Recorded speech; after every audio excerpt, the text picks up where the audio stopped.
ಬೀದರ್ನಲ್ಲಿ ಗುತ್ತಿಗೆದಾರ ಸಚಿನ್ ಪಾಂಚಾಳ್ ಆತ್ಮಹತ್ಯೆ ಕೇಸಿಗೆ ಸಂಬಂಧಪಟ್ಟಂತೆ ಇನ್ನಷ್ಟು ಅಪ್ಡೇಟ್ ಬರ್ತಾ ಇದೆ. ಬೆಂಗಳೂರಿನಲ್ಲಿ ಗೃಹ ಸಚಿವ ಡಾಕ್ಟರ್ ಜಿ ಪರಮೇಶ್ವರ್ ಪ್ರತಿಕ್ರಿಯೆಯನ್ನು ಕೊಟ್ಟಿದ್ದಾರೆ.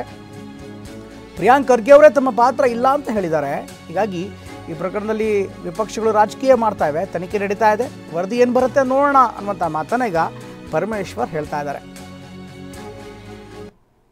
ನಿನ್ನೇನು ಕೂಡ ನಾನು ಸ್ಪಷ್ಟಪಡಿಸಿದ್ದೇನೆ.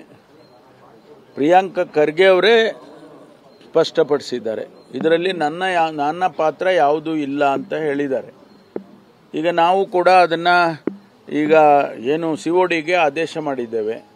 ತನಿಖೆಯಲ್ಲಿ ಏನು ಬರುತ್ತೆ ಅದನ್ನು ನೋಡೋಣ. ಪ್ರಿಯಾಂಕ್ ಖರ್ಗೆ ಅವ್ರ ಪಾತ್ರ ಇಲ್ಲ ಅಂತ ಮೇಲ್ನೋಟಕ್ಕೆ ಬಂದಿದೆ ಅಂತ ಹೇಳಿ ನಮ್ಮ ಇಲಾಖೆಯವರು ಕೂಡ ಹೇಳ್ತಾ ಇದ್ದಾರೆ. ಹಾಗಾಗಿ ತನಿಖೆ ವರದಿ ಬಂದ ಮೇಲೆ ಗೊತ್ತಾಗುತ್ತೆ.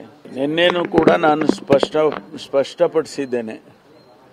ಪ್ರಿಯಾಂಕ್ ಖರ್ಗೆ ಅವರೇ ಸ್ಪಷ್ಟಪಡಿಸಿದ್ದಾರೆ. ಇದರಲ್ಲಿ ನನ್ನ ಪಾತ್ರ ಯಾವುದೂ ಇಲ್ಲ ಅಂತ ಹೇಳಿದ್ದಾರೆ. ಈಗ ನಾವು ಕೂಡ ಅದನ್ನು ಈಗ ಏನು CODಗೆ ಆದೇಶ ಮಾಡಿದ್ದೇವೆ. ತನಿಖೆಯಲ್ಲಿ ಏನು ಬರುತ್ತೆ ಅದನ್ನು ನೋಡೋಣ.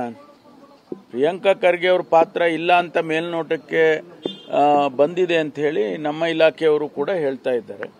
ಹಾಗಾಗಿ ತನಿಖೆ ವರದಿ ಬಂದ ಮೇಲೆ ಗೊತ್ತಾಗುತ್ತೆ.